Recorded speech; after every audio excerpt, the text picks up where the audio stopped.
नमस्कार बंधुरा chef Shravani daily vlog channel पक्ष থেকে সবাইকে স্বাগত। আশা করি আপনারা সবাই ভালো আছেন। ছোটদের ভালোবাসা ও বড়দের প্রণাম জানিয়ে আজ আবারও একটা রেসিপি আপনাদের সাথে শেয়ার করতে চলেছি। আপনারা পুরো ভিডিওটা প্রথম থেকে শেষ পর্যন্ত দেখতে থাকুন। আজ বানাবো আমি পপকর্ন। তো দেখুন বন্ধুরা, বাজার থেকে আমি পপকর্ন 250 গ্রাম কিনে এনেছিলাম। তো সেখান থেকে আমি 100 গ্রাম নিয়েছি। আর এটা আপনারা পারলে যখন জোনার বিক্রি হয় পাকা জোনার কিনে এনে আপনারা যদি বাড়িতেও ছাড়িয়ে রোদে ভালোভাবে শুকনো করে থাকেন তাহলেও এটা বানানো যায়।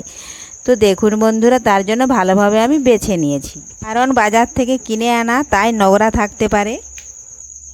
এখন গ্যাস ধরিয়ে কড়াই বসিয়ে দিয়েছি। এই দেখুন, কড়াই ভালোভাবে গরম হয়ে গেছে।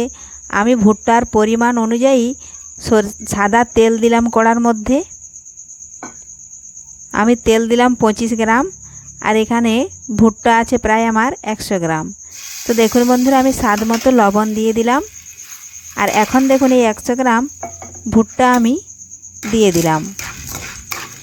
একটু নাড়াচাড়া করে নিচ্ছি, তেলের সাথে ভালোভাবে মাখিয়ে নিচ্ছি। দেখুন, এখন আমি চারদিকে ছড়িয়ে দেখুন এর একটা ঢাকনা আমি বন্ধ করে দিচ্ছি। এখন ঢাকনা বন্ধ করে বেশ কিছুক্ষণ ধরে আমি রেখে দেব। আর তাহলে দেখতে থাকুন এর জাদু। কিছুক্ষণ পরে দেখতে থাকুন কি সুন্দর পপকর্নগুলো ভুট্টা থেকে পপকর্ন তৈরি হয়ে যাবে খুব সহজেই। যদি কোনো বন্ধু আমার চ্যানেলে নতুন হয়ে থাকেন, চ্যানেলটি সাবস্ক্রাইব করে বেল আইকন ওলে সেট করে দিন সবার প্রথমে আমার রেসিপি পেতে। দেখুন বন্ধুরা, ফুটতে শুরু করেছে ভুট্টা থেকে পপকর্ন। দেখুন, এটা কিন্তু সমস্ত ভুট্টাগুলো পপকর্নে পরিণত হতে প্রায় 2 থেকে 3 মিনিট সময় লাগবে। আর আপনাদের ভুট্টার পরিমাণ যদি বেশি হয় তাহলে সাদা তেলের পরিমাণটা একটু বাড়িয়ে দেবেন, তাহলে হবে। দেখুন বন্ধুরা, কি সুন্দর ফুটছে। খেতে যেমন মজা, এটা বানাতেও কিন্তু খুবই মজা। দেখুন, এইভাবে 2 থেকে 3 মিনিট আমি অপেক্ষা করে নিলে সমস্ত ভুট্টাগুলো পপকর্নে পরিণত হবে। তো এইভাবে আপনারাও বাড়িতে খুব সহজেই পপকর্ন বানিয়ে নিতে পারবেন। রেসিপিটি ভালো লাগলে লাইক, শেয়ার, কমেন্ট করতে অবশ্যই ভুলবেন না বন্ধুরা। দেখুন, ভুট্টা ফোটা একদম কমপ্লিট হয়ে আসছে। এখন আমি